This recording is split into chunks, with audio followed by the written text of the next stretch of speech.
but here's what he did. Rhyme it. Do you know how to rhyme it? Oh, please just rhyme it. Then he really gets into it. Do you know how to rhyme it? Yes, of course. We will. You don't even have to think rocking about it. So let's rhyme it today. Rhyme it. Yes. We are gonna rhyme it. Just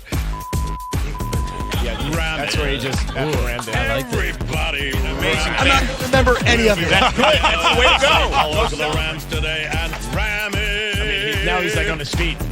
How are you guys? Whose house? Wow. Ram it.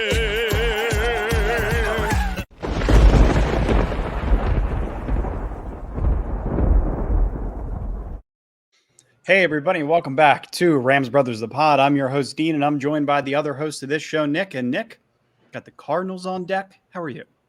I'm feeling good, Dean. I'm wearing the shirt that you were wearing last week, brought to you by Homage. They sent me one too, so it's cool. It's really comfortable. Got a lot of compliments on it today at work. So You look fantastic. You look ready to talk Rams. I am, man. I am. I'm ready. People are asking me questions while I was at the gym just before this.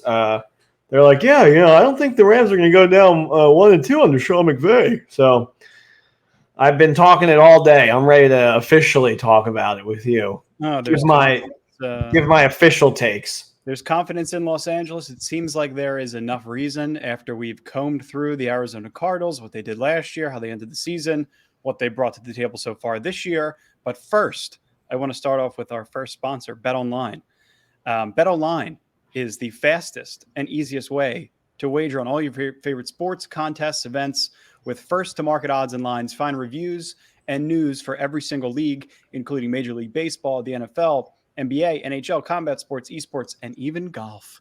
BetOnline continues to be the top online resource for all of your sports information, from live in-game betting, props, and futures. Head over to BetOnline today or use your mobile device to join today and make sure your first sports bet is with BetOnline. Use promo code BELIEVE50, BLEAV 50 to receive your 50% welcome bonus on your first deposit. BetOnline, where the game begins. I'm going to go ahead and flash this on the screen real quick, the promo code, so you could see it. Hopefully you're watching us on YouTube. Believe, BLEAV 50. Okay, let's get into it. The Arizona Cardinals, Nick. How do you feel about them so far? Okay, yeah, I was about to ask you the same thing. They took a game and a half to get into the season, which is the Aaron Rodgers method of getting ready for the year, where you just chalk the first game up for a loss if it's a somewhat tough opponent, and then you kind of, you figure it out in the next couple games. I don't like what I see from Arizona. If I was a fan of them, I would be worried. Even when they're like coming back and rallying, and they cut to Kyler on the side, and he's got like a deadpan, like almost like gymming the camera look, like he's like out of it, kind of. So, we're going to deep dive into it, but I feel confident. Rams are 10-1 against them in the last like 4 or 5 years. So you can't go into this game thinking that it's not San Francisco, right? It's not even Seattle. It's Arizona, a team that Sean McVay has been able to dominate. So right, and it's they start off the season with a loss to the Chiefs, 44-27. They were never even in that game. And they weren't even in the game. 44-21 weren't even in the game. And then they beat the Raiders in overtime, 29-23, which brings them to a 1-on-1 record. But they've been outscored 40-7, Nick, in the first half. And opponents have scored on 8 of their first 10 possessions. So opportunity to start fast, opportunity to start the same way you did against Atlanta with a scripted series, 11.5 personnel, Ben Skoranek is fullback, whatever you want. There's an opportunity to get started fast. And the Cardinals have only scored once on their first 9 possessions in the first half so far. So extremely, extremely slow starts. I think they've only scored 7 points total in the first half in the first 2 games. So the Arizona Cardinals are the definition of starting slow. And everything that I listened to, everything that I read about the Arizona Cardinals coming from the press, the media, the fans, they need to start fast. So in my opinion, that's going to allow them to press a little bit. They're going to try to get a little bit creative on that first series, maybe try to get Kyler out in space. They could do a number of things that we'll talk about in this episode. that I think will allow them to attempt to start fast at least. But the Cardinals, the Jets, and the Panthers are the three teams who haven't scored in the first quarter this year. So if you're a Rams fan, you want to start fast, you want to keep your foot on the gas the same way that we saw them tackle the Atlanta Falcons in the first half of last week, and let them make mistakes. I think that's kind of the biggest thing with this team is they're vulnerable to making mistakes in the first half, especially. Yeah. I don't like their just how they use Kyler and how he can just kind of play backyard football on you. That's the one thing that just scares me. But Aaron Donald has kind of been his kryptonite.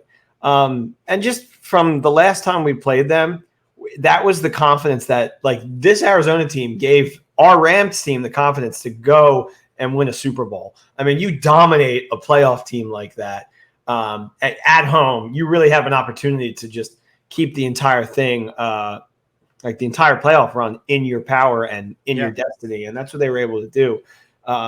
This new team, it just feels old. I don't like Zach Ertz, like Watt. Yeah. It's just like JJ Watt, right? Understandable. Yeah. They need to, I think Kyler is a fantastic quarterback. They haven't really given him the tools to really explode. And yeah. Well, the argument there is like if they have Hollywood, they have D-Hop, and they have AJ Green, and they have Zach Ertz, and then potentially another pass catcher, they could have what they need personnel-wise to be able to support Kyler. But totally agree with you right now. It's not there. No. And then just like the fact that they need to start hot, which you spoke on last year, it feels like the first time we played them, it was week 4. We were 3-0, and we were going into that game. We were kind of writing it off as a W. They were too. Yeah, because they were really hot at that point. Started 7-0. But I went to that game and I remember just thinking like, oh yeah, like this is absolutely we own this team. Like put the house on it. Rams are going to win. Yeah, and that was their first loss. And it was an ugly one. And I remember I texted you, I'm at the game live and Arizona scored. I was like, Dean, live bet right now. Live bet the Rams, $300. Yeah. Like, oh God. But don't give away my units. Don't give away my unit size. I'm sorry, I didn't give away the size of your unit. But the Rams, they've won 9 of the last 10 matchups. So that means over the last 10 games, the Rams have played the Arizona Cardinals. Our mom is going to text me and she's going to say, you better not be putting $300 on these games, Nicholas. That's not how she sounds, by the way. I mean, Mom, I love you. There will be enough reason. There will be enough reason in this episode, I think, for you to be able to put $300 on this game. No. Their one win in the last 10 matchups was in week 4 of last year. And the Rams are traveling to Arizona. The Cardinals have lost their final 5 home games last year. They lost the home opener to the Chiefs as well. So I believe that makes it 6 straight home losses. It has been almost a full calendar year. And I don't want to laugh in case the worst happens, but it's been almost a full calendar year the last time they won a home game. It was against the Houston Texans. Oh, wow. Houston Texans on October 24th, 2021. So 11 months since they've won at home. So it's hard to believe. Like, I don't even know how that happens for a team that started the season 7-0. I don't know if they're 8-0, but it's bizarre because a team that has veteran ability or veteran leadership, right? You don't expect that kind of team to lay an egg every single time they're at home when they have an opportunity in prime time, when they have a big game on the slate. And it's been such a long period of time. Like that might be enough reason for Arizona to get up in this game. So you don't want to write off that specifically in case they use that as fuel to be able to, to start fast or to get their offense going or to continue establishing what they think they have in personnel groupings with their receivers, their tight ends, and their quarterback, and their running backs especially. So we'll dig into that. Let's start with Kyler Murray. Yeah. He had 5 carries in the second half of that Raiders game, and it was the difference. Running and staying alive, creating something out of nothing. Like Nick, to your point, that's his entire game. He has plenty of arm talent, but what makes him special and what he did in the pocket and out of the pocket in this past week against the Raiders, he evades pass rushers, right? And there's not a lot of designed runs to Kyler Murray. Like a lot of the time, he's just going to scramble forever in some scenarios for 82 yards and then make a play in the last second. And sometimes the play design will just call for him to get out in space, for the pocket to move so that he could at least have the option to do something. But the question is, how much do you have to rely on Kyler Murray's legs? Like if that's your offense, then what are you left with? He's not a pure runner of the football. He's like Russ, where he scrambles to make a play with his arm. Yeah. So it's just getting to him so he doesn't have that opportunity. And I feel like last year, the second time around when we played them, and it had that great Aaron Donald like bye-bye moment, not the playoffs in the regular season, Sure. Second time we played them, he was going down easier. Like Donald was coming at him and he would just kind of like fall. Yeah, and that's what happened against Kansas City this year so far. Yeah, I like if you hit him hard enough early, he's not going to be as, happy feet heavy. So I think that's the key. Maybe bring the blitz a little early, just to kind of like to rough him up a little bit. I'm sure Raheem's got something interesting cooking. But our team, and I know we're not talking about the Rams yet, but our team is designed, I think, for continuous offensive possessions. So even if they do score fast, I have confidence that the Rams should be able to at least keep up. Unlike with Buffalo, because they're Buffalo's defense with Von Miller. It's almost a completely different animal right now with Buffalo. Yeah. Like they are a different animal and the same beast as Kobe Yeah, Bryant. but I mean, again, you catch a team that's a different animal and a different beast, whatever the hell you want to call them, in the first couple of weeks of the season. The goal of the season is to be that team in December, January. That, again, Buffalo's problem, the Rams offense we'll get to. But with Kyler Murray specifically, like you said, Nick, if you make him uncomfortable in the pocket the way Kansas City did in week 1 and the Rams did in the playoffs, that's exactly what they were capable of doing with that pass rush. Von Miller, Leonard Floyd, Aaron Donald, like they were just in his pocket the whole night. And when you're only pressured on 14% of dropbacks, like he was against the Raiders, which was one of the lowest figures across all of week 2, and he was only sacked once and hit 5 times, like you got to be able to rough him up a little bit more. And whether that's generating pressure, whether that's calling an intricate blitz, or whether that's just, coming up with something creative that Raheem Morris is capable of doing, just to be able to get him on the ground early and have him make mistakes. Because that clearly, Nick, to your point, the Jim face that he makes where he's just sitting there or he'll just look right at the camera. There's something that I don't know if it's in him or if it's just his demeanor or his personality that is off-putting when he's behind in games. And that's the exact face that you want to create. Yeah. Just because you were talking about last year, isn't it funny how integral The Rock is to the Rams Super Bowl story last year? Please tie this loop somehow. I will. Don't worry. I'll get there. Okay. The Manning cast, they have The Rock on during the Monday night playoff game. And The Rock is like, this is where the Cardinals need to rally together and bring all the guys together and have a real opportunity. And Kyler's got to do something amazing here. And then he's like getting sacked. And then he gets hit and throws up this lollipop pick 6. And The Rock is like, oh. And Eli's like, oh, whoa. Yeah. It was amazing. So, and then The Rock, obviously, the Rams have come back to the Super Bowl. Like that was, that like he just made himself a part of this team somehow. Well, not anymore. Not after week 1. I don't want him on the field anymore. Yeah, no, I don't need you to be promoting Black Adam while you're there for a Rams game. He's been promoting Black Adam for the last 15 years.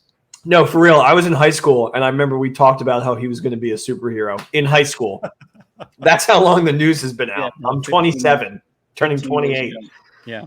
But the offensive scheme, tying it back, good tie back. You have The Rock coming off the edge.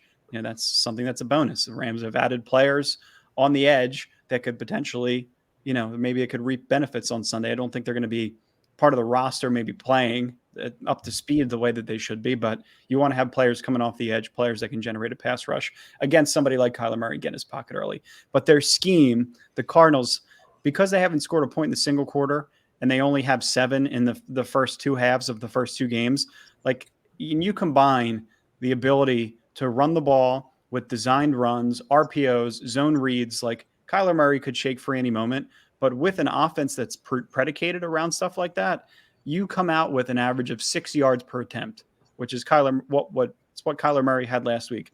Mariota probably would have been in that same boat if it weren't for some of the shots that he took later on in the game. But the offense, they don't necessarily move the ball in chunks because they don't have this personnel. James Conner goes out with an ankle injury, and Hollywood Brown is their main pass catcher, and AJ Green doesn't really come around until the end of the game.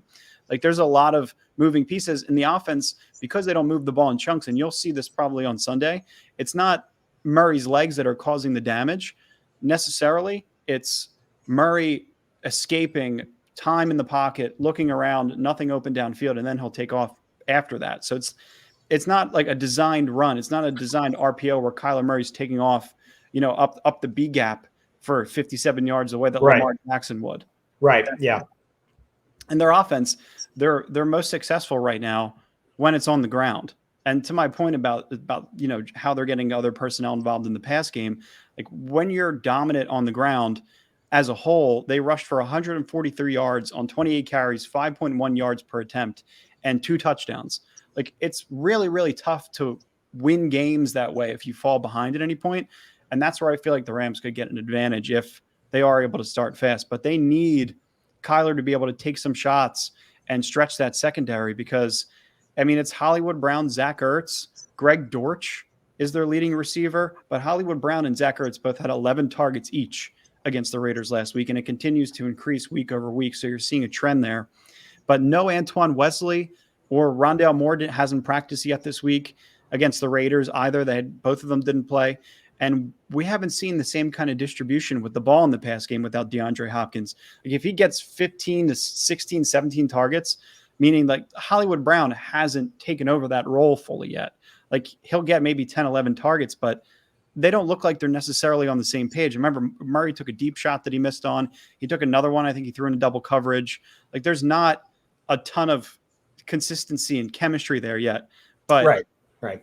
People and then people are, on the Cardinals brothers are probably saying that Stafford and Robinson don't have that connection yet. You can play double. So, I think that like he's going to get close with Hollywood Brown, and I feel like it's almost lucky that we have caught them early in the schedule like this. I'll tell you what, and that the Arizona game, the game in Arizona, is now and not later down the line, because I just think this team has all the pieces. If you look at this offense, they have the pieces to be a substantially good team, an over 8.5 win team, which is what I took them at, win percentage over 8.5. But they still need to they need to find the groove. Exactly what you were saying, to your point. Yeah. And I don't know if the head coach has the ability to scheme up that kind of offense, right? Because when Hollywood Brown, if he's often in the X outside of the numbers, and they do the same stuff that they used to do with DeAndre Hopkins, where they would have a 3-by-1 set on one side, and then obviously DeAndre Hopkins alone on the other side, and they'll just line him up on the outside of the numbers and let him run wild, which is kind of the same thing that you'll see with Hollywood Brown. And it's that much easier to defend a player when you line him up consistently on the same side of the field. That's why the Cardinals brothers, when they're doing their podcast, they can't necessarily say the same thing about Allen Robinson, because Allen Robinson was outside of the numbers. He was inside of the numbers. He was in the slot. He was coming out of the backfield catching passes. When you have that ability to scheme up an offense, there's that much more confidence you have in your coach and your offense as a whole week over week. And I just remember a play. I don't know if it was week 4. I think it was week 4 of last year with AJ Green and David Long Jr., that nobody had any idea was coming. David Long Jr. specifically had no idea that it was coming. And it was directly out of the Rams playbook. Like, Murray was an empty. It was a 3-by-2 set, so 3 receivers on one side, 2 on the other side. And it was one of the most creative play designs by Cliff Kingsbury against the Rams in his lifetime. Like, he had a deep crossing route that was clearing out a safety. He had AJ Green in the slot flying on a mismatch on David Long Jr., but he's not consistent. Cliff Kingsbury will probably tell you this himself, but he's not consistent enough on a week-to-week basis to be able to build an intricate game plan around his current personnel. Like, they'll get a little bit better week to week, but I think just despite moments like throughout the game where he'll come up with a good play or come up with the right call because there's a specific matchup that he sees in game, that's not consistent enough with this offense. And just because Kyler Murray's pretty good, he bails him out of a ton of situations. Yeah. So the scheme in general is very interesting, but it's half of what Sean McVay's is. Yeah. I know Sean McVay is very close with Cliff. I know that he almost brought him on to the Rams team before he signed a head coaching deal himself. I think what he does can get very experimental and fun.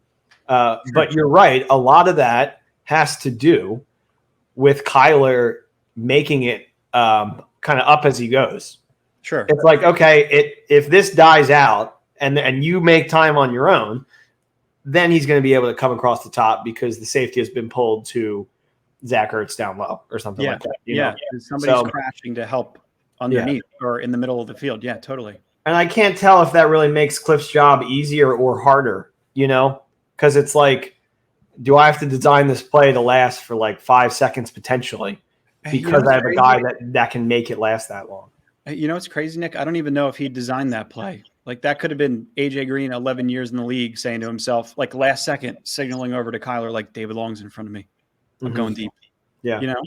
It might not even be Cliff Kingsbury. Yeah, and like that's the thing with Pete Carroll. This whole time we were like, how are we like? Russ is just continuously bailing out Pete Carroll, who's like freaking out, like he designed the play, and it's like, no, he did not. Russ was able to make something work because he bought you 14 seconds somehow.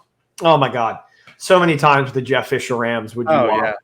Like he had like 30, like you'd watch the clock and 30 seconds would go by and he's still standing up on his feet looking for somebody. And then it's like an end zone bomb. That was weird. I think everything you just said was verbatim what I was going to say. I don't know if you saw me about to like pronounce the P in Pete Carroll and then you took it off and run. So weird. But very, very, very good segue because I was just going to talk about Pete Carroll and Russell Wilson because that was his offense for 6 years was I'm going to bail out my head coach. And then what do you know? The relationship doesn't work after Pete Carroll. Pete Carroll seemed to be sour, which was bizarre. There's nothing out of Russ's camp that makes it seem like he did not enjoy his time in Seattle. And yet Pete Carroll's the one who's like, yeah, we know this guy. And, sorry. I didn't mean to curse like that, but do your thing. It's a podcast. Who cares? Yeah. Running backs. Disney, our sponsor, Disney cares. Disney may care. The running backs, I think, is interesting. Especially if you're a James Conner fantasy owner like myself. Not a great situation to be in. Last year, he might get a touchdown in every game.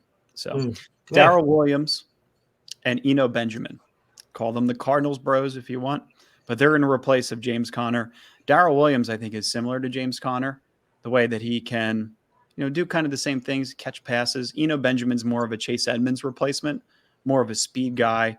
You could put him in specific situations on third down. So I think they've gotten pretty creative with some of the depth that they've pulled in there. I think it was a smart move to bring in Daryl Williams because he's capable of filling in for James Conner, he may deal with an ankle injury for the next 3 or 4 weeks. You never know.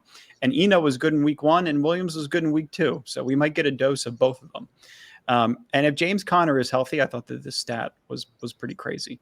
11 touchdowns, 9 rushing and 2 receiving against the NFC West last year. Most among a player against the division last year. I thought that would have been Cooper Kupp. Wow. I thought it would have been Deebo Samuel. It was James Conner. Yeah, that would have been my 5th guess. I probably would have put Kittle above him, maybe. Yeah, right. Exactly. So it's a pretty crazy stat. So if he's not able to go, you're going to get a dosage of Daryl Williams and Eno Benjamin.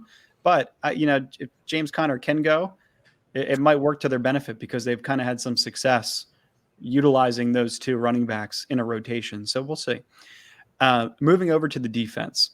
Not a ton here. I don't think that there's a ton to talk about in terms of the Arizona Cardinals' defense.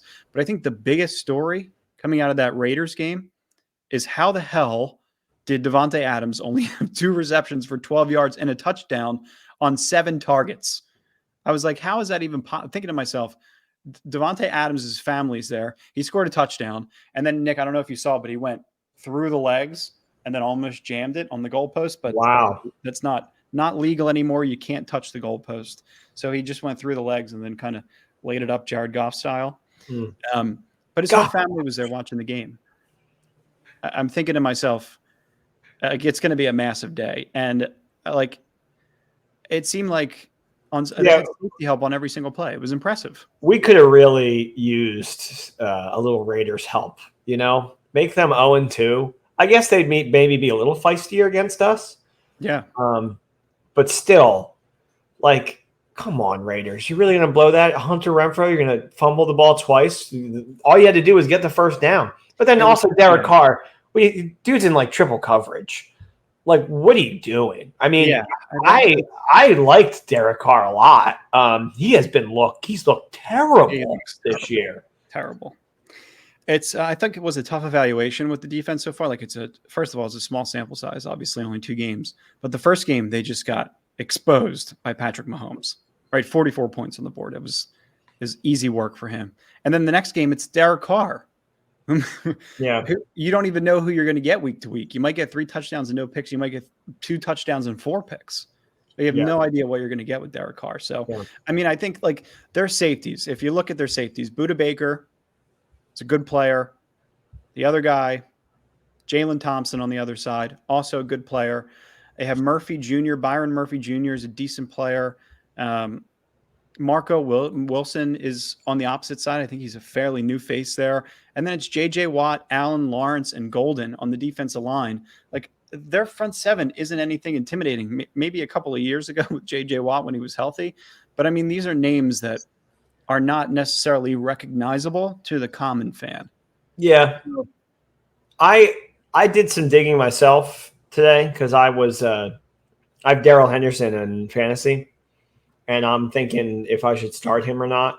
Yeah. And I wanted to see the Cardinals' run defense. I saw that they ranked 13th in yards allowed. But again, that could be skewed because the Kansas City threw for 500 yards in the first game and hardly ran the ball, Right. And then I saw that right below them is us, ranked 14th. So that made me a little worried. But I still think Henderson is a good start. But then Malcolm Brown. Yeah. How have we not talked about this yet? I mean, it's coming. All the yeah.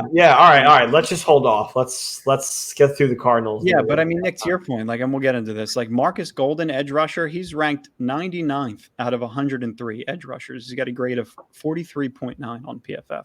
Not a great player. Top 100. Yeah, Rashard Lawrence is pretty decent, and Zach Allen is also decent on the inside. But those are going to be your 2 run stuffers.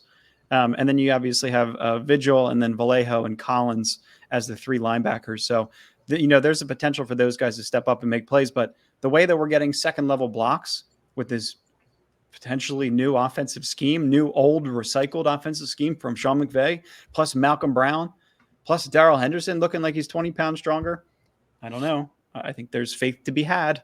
Yep. It's certainly you're certainly knocking on the door of a good run game. For sure. And the offensive line could potentially be solidifying itself. So as we get to the Rams, how about we break for a second and have a sip of cold water? What do you think? Oh, halftime. Yeah. Why don't we talk about our new sponsor, Liquid Death? There's a new water brand out there, and you may have heard of it, and you may not have, but we're here to tell you about it if you've heard of it or you haven't either way. It looks like a tall boy, but it's actually just mountain spring water that's available in still, sparkling, and 3 flavors. It's Liquid Death. Liquid Death. That I recently found out is Wiz Khalifa's company. Did you know that? Are you sure? Somebody at work told me that, so I'm going to stick with it. Maybe he's a partner. Maybe, but I think this is really rad because I've been drinking Liquid Death for a year now, and now that they came to us and they're like, hey, maybe let's collab. And I was like, yeah, that's how everybody talks. Everybody, my impression is, hey, what's going on? But there's something about drinking water out of a can. I mean, really, it's completely unique. It's insanely refreshing. It gets so cold in there. You can fool your mother, fool your grandmother, even give it to your daughter, and give it to her in one of those paper bags so people think that she's sipping on a beer, but it's just actually water. But you can go get Liquid Death at your local Whole Foods, Ralph's, Albertsons, Vons, 7-Eleven right down the street, my local bodega. Find Liquid Death at a retailer near you. with the store locator tool at www.liquiddeath.com/LAFB. Grab some merch, check it out, go to the link, click away. Really cool stuff. I signed up for their little text thing, and I'm going to get some merch, and I'm going to shotgun a Liquid Death when the Rams win next week. Beautiful. I think it's a regular slash. I don't know if it's a backslash. Is that a regular slash? There is no regular slash. It's back or front. There's two. No, yeah, that one's the front one. The one that goes this. Oh crap! Oh crap! I'm like reverse. Too many Liquid Deaths for you, brother. Yeah. All right. So to the Rams. Who are the Rams in Week 3? Nick, you tell me.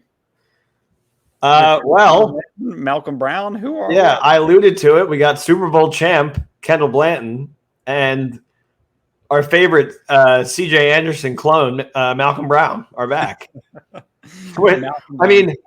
I saw all the signings, and I'm not going to lie to you, Dean. It looks a little desperate. I didn't think you should go there yet. It's just that's my gut reaction to picking up a third running back that will definitely get snaps and carries in this game.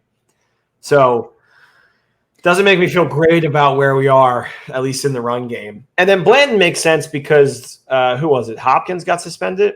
Yeah, Hopkins suspended 3 games for violating the substance abuse policy. Yikes. Yeah, not good. Nobody knows what substance. So it doesn't help. Maybe it was Liquid Death. Could have been. No, but I mean, to your point, like Malcolm Brown, Kendall Blanton, I don't think it feels desperate. I just feel like Sean McVay knows, like, if we're going to establish a run game and like this is the kind of personality we're going to take on, we're going to be able to marry the run and the pass, then you need a third running back that's capable of taking carries in case one of your 2 guys goes down. Like if Daryl Henderson has to come out with a low body injury or Cam Akers isn't playing the way that he should in Sean McVay's eyes, you have Malcolm Brown. So it's and Kendall Blanton too. It's really just from a depth chart perspective. Like you almost need 2 tight ends on the depth chart. The Rams would be the only team in the league to carry just 1. So it wouldn't necessarily make sense. Although they do have quasi players, right? You could probably qualify Jacob Harris as a tight end who might be active this weekend. Ben Skoranek could be a tight end or a fullback or whatever. Yeah, I was about to say Skoranek. So, yeah, it's interesting. But in the last 3 days, the Rams have signed Tack McKinsley, an edge rusher, who I think will definitely contribute. Tack, the power of Juju. Yeah. I don't know the reference, but yes. That's okay. Someone will. Zach Van Valkenberg. I was thinking of Unva Lam Koopa or whatever the names are in Mario Kart. Ludwig von Koopa. There you go. See, I need my Mario expert to jump on the scene here. Zach Van Valkenburg is an edge rusher. He's on the practice squad. Matt Shakura, he's a center. O'Day Aboshi. O'Day has starting experience. I believe it was with the Chargers and with the Lions at one point at guard. So definitely the Lions. I recognize that name. Yeah, if anybody goes down, he's almost an instant plug and play. I think that speaks to how they feel about Bobby Evans also, right? Like Alaric Jackson or Alaric Jackson, as I've been mispronouncing his name. I saw him in an interview today. He is that next man up. Like if Bobby Evans was supposed to be there, like they kept him, honestly think they kept him on the roster to have experience at that position, and they can't even get him on the field. And you bring in somebody like O'Day, who's more of a seasoned player, has starting experience, could fill in at guard if, God forbid, something else happens. We're in a good spot. Yeah. And then Sean Jolly, defensive back, he also plays slot. So it was really interesting. Durant, Hill, and David Long Jr. doesn't always play in the slot. They're all hurt right now. Like they're all day to day, week to week. That would be the argument against the desperation. Sure. Yeah. And you have to bring, like, Sean Jolly is not a player that's highly coveted across the league. I think it was a Browns practice squad player. Well, neither is Malcolm Brown. But neither is and apparently to the Browns, neither was Troy Hill. But they're kind of looking into how much depth do you potentially need at a specific position. And obviously at that slot corner, like, you can get taken advantage of pretty quick, like just by rotating players into that position. If you're out of position or there's a player that doesn't have experience there, you can get exposed. So all 3 of those position groups that we named, edge, center, or offensive line and defensive back, are all currently thin due to injury. Van Jefferson. This is just an unfortunately long injury report, but we'll go through it. Van Jefferson is week to week. And I don't know, Nick, like, is that a loophole to avoid the injured reserve? I think they really wanted him to play this week because he usually pops off against Arizona. And I actually drafted him in my league, in the league that we're in together, hoping that he was going to be able to play this week because I have Renfro as my flex. And I really wanted to put Jefferson in there, and it's a shame. It would have been you.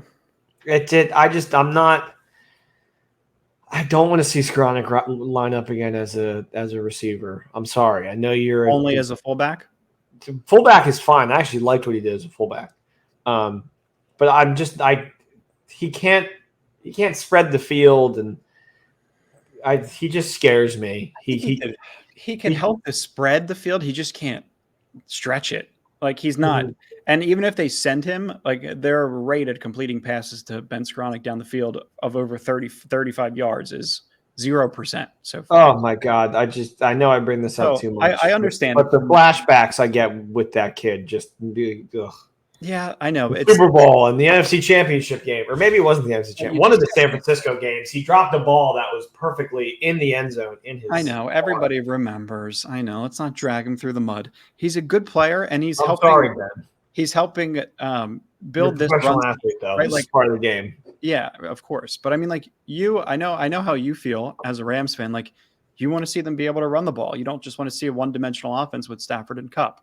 It gets frustrating, especially when Stafford has to force something and throw interceptions. Oh, my God, yeah. Ben Skoranek, though, coming in at fullback, first of all, you have to have somebody there that's athletic enough and willing enough to be able to play that position. But just to be able to continue to evolve your offense or devolve it back into what it once was, simplify it, establish a run game, establish a scheme, come prepared with an identity, and get somebody out on the lead blocking for somebody like Cam Akers or Daryl Henderson, because it only takes one extra block in the second level to be able to spring somebody free. And if Skoranek's the willing guy, if Allen Robinson's the willing guy, if Cooper Kupp's the willing guy, like, those guys all block their asses off. And that's just my only thing is that's how you earn time with Sean McVay. So it's like, how could you hate a player who has just flat out 7th round pick earned all of his time on the field? That's my only issue with Rams fans. I love you otherwise. I just think you have to earn it as a wide receiver by catching the ball, which sure, but it's not that much of a crazy thought. And catch the ball. Give him some more time. He'll catch the ball. Yeah, it's sure. Well, before we get back to this, NFL Rams Super Bowl champ team has little room for people that are not up to the standards of winning and being important in big games. Yeah.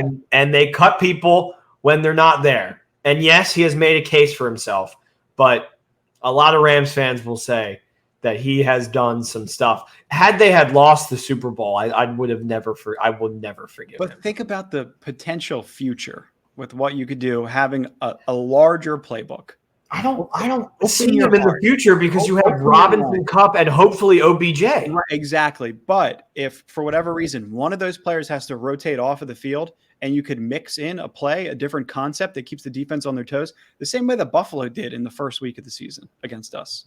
You know what I mean? You could just rotate in a different scheme, a different personnel grouping while Beckham is catching his breath and, pull out a 25-yard chunk play. Right. So you're continuously adding layers to the playbook. And like, I remember going back like to Gerald Everett and when he was the fullback in this offense, who I think if he was asked to play fullback in this offense right now, he would be huffing and puffing, especially based on what we saw the week prior in the Chargers game. I just can't think of Daryl. I can't not think of the quote he had when he went to Seattle and he was like, "Oh, things are different here. They're ready to win." And then Seattle was just like, I mean, good for him now. He's on another LA team that's actually good. Yeah. But that just makes me happy when somebody leaves and then they shit talk the Rams. Yeah. And then they just don't do good because it's like, why would you you came from an amazingly led organization that clearly has done a lot. Like even Kevin O'Connell kind of made me mad when he was like, Minnesota's a football town. I was like, shut up. I mean, Jared Goff said the same thing about Detroit, Yeah. Well, I guess that's You say see that. now. I'm like, no, but Jared can say it. Yeah, no, I don't. instant defense. Yeah. All right, well, I'm going to go back to Jared Goff for a second because it Oh. ties into the evolution of the Sean McVay offense. There have been books written about Sean McVay's offense. You can go back to the 2018 season, and there was a book called, I don't know if it's called 11 Personnel. I don't know if it's called the Rams' 2018 offense, but we had Taylor Colst on the show. He essentially drew out every single play. Right, like first it was play action, it was rollouts, it was inside, outside, stretch zones, motions, misdirections with Goff and Gurley, and Robert Woods and Cooper Kupp, and it was such a fun offense. Like it really was.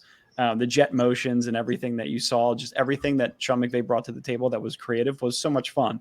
And then it evolves into Matthew Stafford essentially in crunch time, operating in his incapacity when he has to, and now it's Ben Skoranek as a fullback, 11.5 personnel. Right. So what offense, I'll ask you this, Nick, are we going to see on Sunday? I think it's going to be a little bit more of the same. Like same of what we've been seeing so far. I think it's going to be the same thing from what we've seen against Atlanta. I think it's going to be another level of that.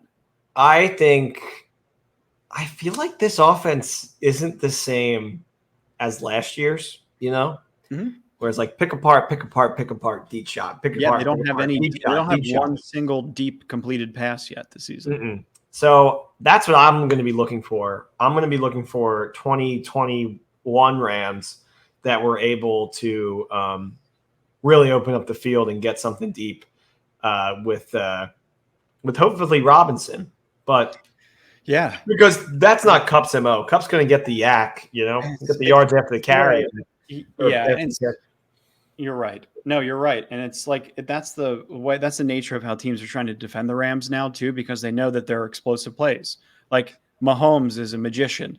You could defend him with a cover 2 shell all day, but he's eventually going to break it. He might throw a pass that hits a defender in the face and they almost drop it, or they catch it, pick it off, and then he might throw the next pass 65 yards in the air and make it perfect. So that's kind of what you're dealing with in that situation. Like I think that's what is halting them from being where they were last year, and is making Stafford make these. Like at least last year when he threw an interception, it was essentially a punt. Yeah. Like this year, because they're dinking and dunking so down low, these picks are becoming close to pick sixes, or at least setting the offense up in great position. So I just want to see them air it out more. I want to see a couple more deep shots. But yeah, that's why it hurts that. I mean, for multiple reasons, why it hurts that we don't have OBJ back. I know. And, to me, it's not as much. And I want the big plays. It's the most exciting part about football. But it's not, if they're not getting the big plays, I want to see variety in play calling. Like that, at the very least. Like if they're not getting big plays, that's fine.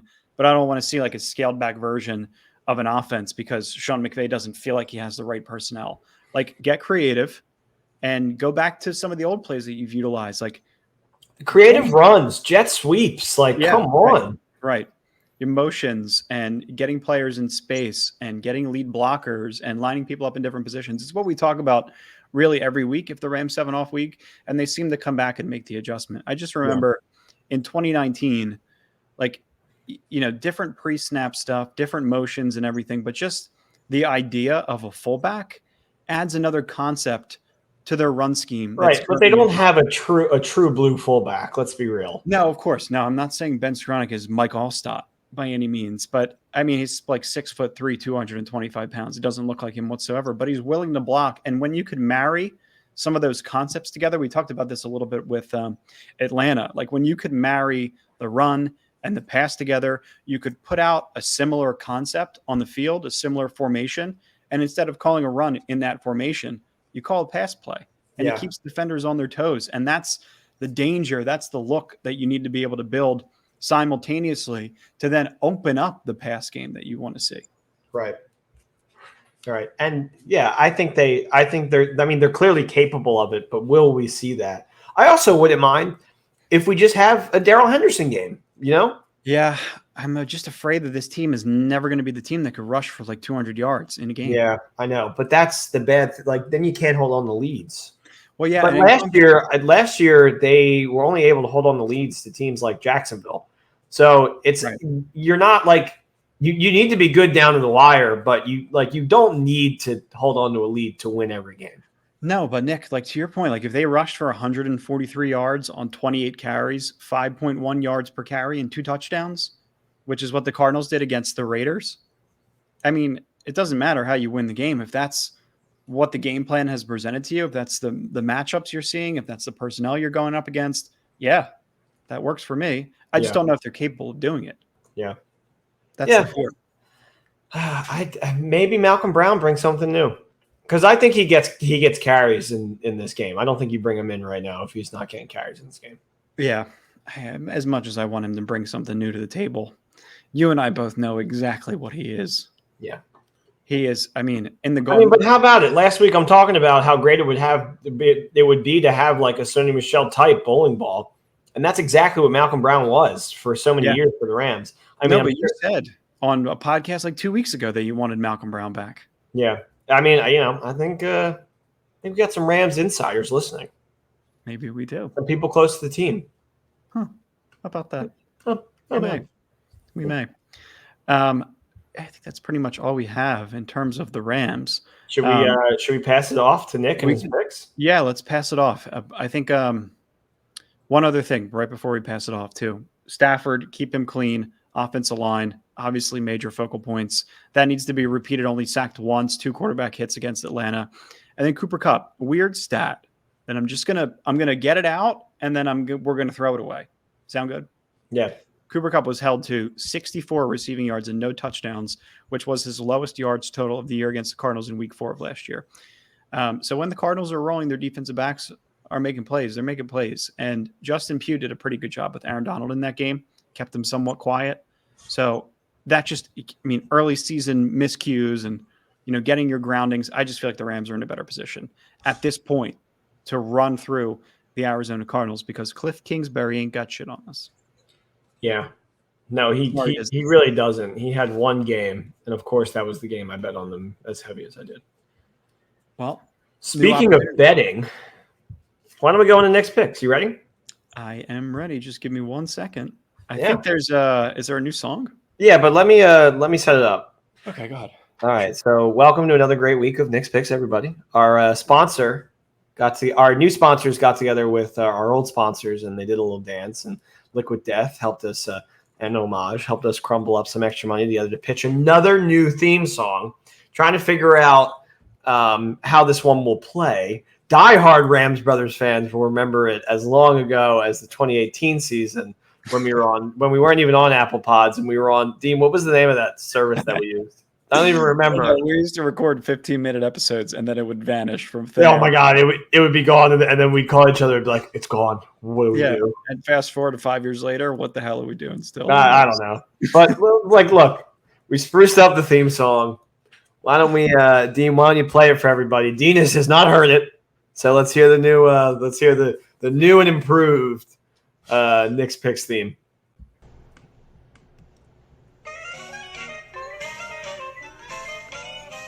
Hey, we're the Rams Brothers, and we talk about sports. Only one sport. That sport is football. Well, hey, it's the Rams Brothers. Now it's time for Nick's Picks. Come join us on these wonderful picks. Oh, yeah, probably gonna bet on Goff.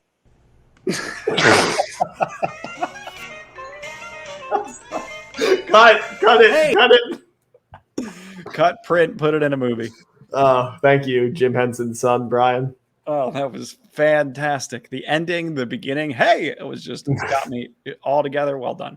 Thank you. We're not even going to talk about last week of Nick's Picks because that tease broke because of that's John Wolford's safety idea play, which was genius for us Rams, but bad for our picks. So, Dean, why don't you go through and give us your mortal lock of the week before we keep going with these picks of mine? I saw a crazy stat. I think there are 9 home underdogs this year. This week. Does that sound right? Yeah, that sounds right. Vegas doesn't know what to do with this week, but we'll get into that. They the lines are so close. That's pretty crazy. I can't imagine who they all are, and I know you're going to go through them all. But my quick pick, I think I'm only 0 for 1 on picks, so I'm going to go back to even with this pick. I'm going to go Rams money line. Can you parlay that with them covering the spread? No. You can't do that. Rams money line, and that's all I got. Rams money line. Rams money line minus 210. Good luck, team. Thanks. But I actually don't have the Rams, which is shocking because I know I always have them. But Damn, let's just minus 310. right Rams? Is that what you said? No, minus 210. It's still. Yeah, I know. I was shocked it was that high. Yeah, kind of makes me think that there's value on Arizona, but I'm not going to take that because I'm not one of those people. But let's just start off with Lions at Vikings. And I know I'm going to get a lot of heat for this one. It was in the theme song. But the Lions money line is my first play. First of all, if you're too scared to go money line, the Lions are incredible against the spread. They're 2-0 this year so far. Last year, they were like they covered like 8 games. And at the end of the season, they covered like every single game. The Vikings corners are not it. Just straight up. Their defensive front is going to give Goff and company trouble, but Goff got hit a lot last week, 7 times. Still managed to get to have a day with 4 touchdowns. Plus, the Eagles ran all over the Vikings. Lions have one of the greatest run games in the league through 2 weeks. Who thought we were going to say that? They are kind of hot as hell right now, and I'm rolling with them. Divisional rival at plus 204 money line. I think people are scared to bet on the Lions, but they're also have too much stock in the Vikings. I mean, did they do anything good last week? I can't remember. Lights too bright for Captain Kirk. But look what the Lions did to the Eagles. They put up 35 points against the Eagles. The Vikings put up 7. Lions money line, starting with an underdog in week 3, 24-32, Lions W. And I don't think I'm crazy for that pick. I really don't. I really don't feel crazy. No, I saw a stat. DeAndre Swift averages a first down per carry. So he's averaging more than 10 yards per carry. That is absurd. Yeah, he's pretty good. Yeah. And you know what? The team feels like they're rolling.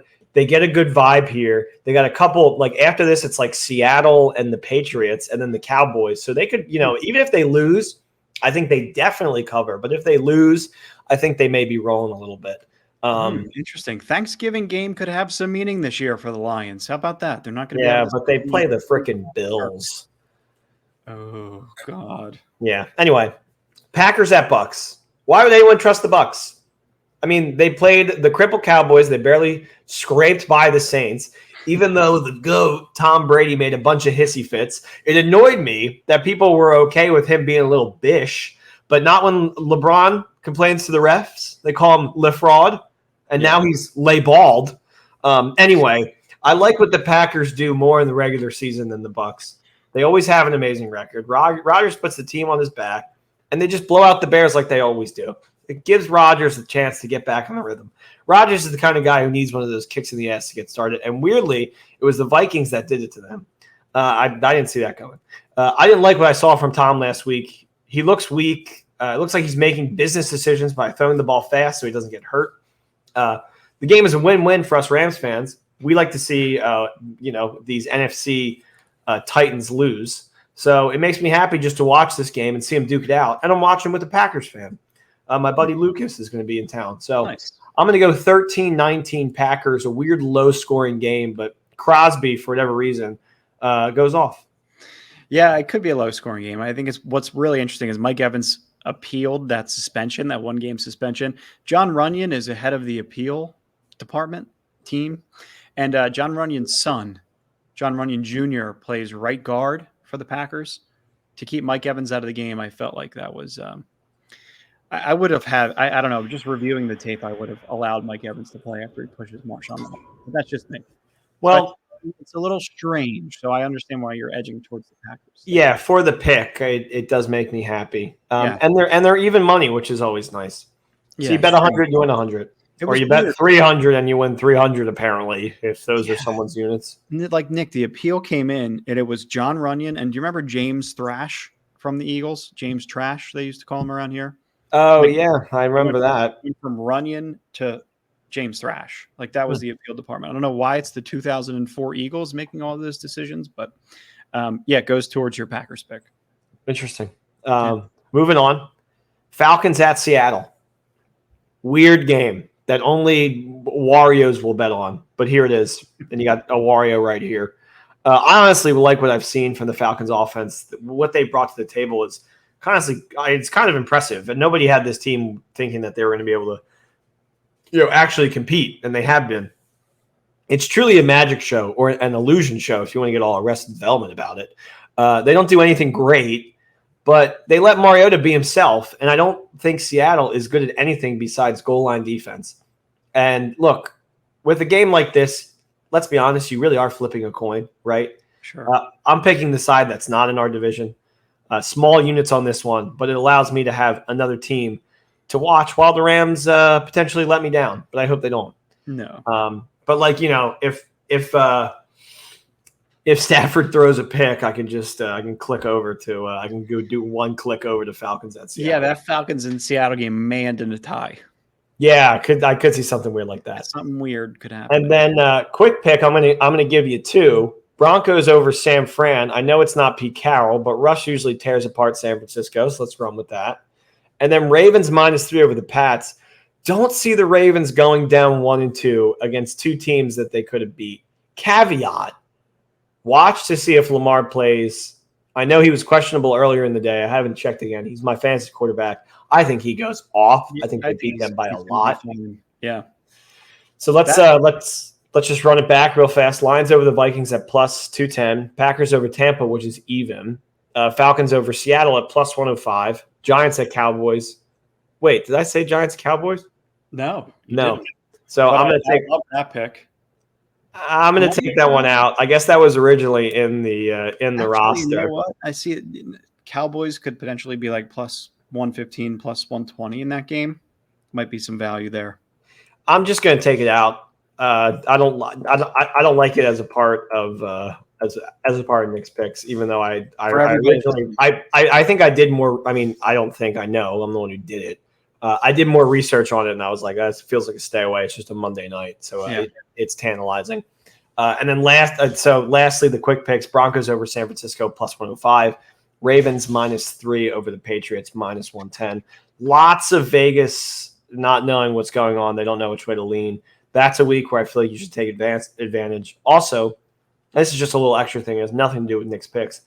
But they announced that the Mario movie trailer is going to release the day before my birthday, October 6th. So I just thought that was cool. Yeah. Stoked for that. And who do they play on this? Is there a game? When's your birthday? Is it a Sunday or a Monday? My birthday, I think, is a Friday, actually. Friday. So that's Sunday. They play on the 9th. They play the Cowboys the 9th? Yeah. Mm-hmm. Gotcha. Yeah. Mario movie, Nick's birthday, Cowboys weekend. Yeah. Jeez. Good combination. Stay safe, fellas. Liquid death. It's gonna be a lot of fun times to be had. Yeah, try to see Nick over that 4 or 5 day span. He's probably going to be having a lot of fun. Yeah, I would if I were you. Yeah. Well, thanks for listening, everybody. Thanks for another, getting all the way to the end of Nick's picks. Oh, wow. The Steelers game just went over. The over just hit 17-23. Wow. How about that? Yeah. All right. Well, we got a game on Sunday. Feels like we personally have games when we do this podcast, and the way that we're dressed. But it's time. Start stacking wins. Thank you guys so much for listening. Greatly appreciated. Everybody that sends messages, I could not thank you guys enough for leaves reviews or subscribes on YouTube. The caller segment is going to be next Thursday. We're going to do a quick 10-minute San Francisco preview because we've seen them play 100 times. And then Nick's picks. And then we're going to have some callers. Nice. And they could talk about whatever they want as long as it's Rams related. Or if they want to go outside of the box, that's in play too. So send us a DM with your email if you want to join the show potentially next week. Yeah. And then also, I'm going to do a little giveaway. This shirt right here, the one I'm wearing, the NFL Blitz, the homage one. This really, really comfortable, great fit. You have to subscribe to our YouTube channel, leave us a review on Apple Podcasts, and then screenshot those things and DM it to our Instagram or our Twitter or wherever, me or Dean personally, it doesn't matter. And then I'll pick somebody and they're gonna get this cool shirt. Sweet, love it. Yeah, good stuff. Thank you for listening, guys. We love you. Horns up, baby. Whose house? Rams house. Peace.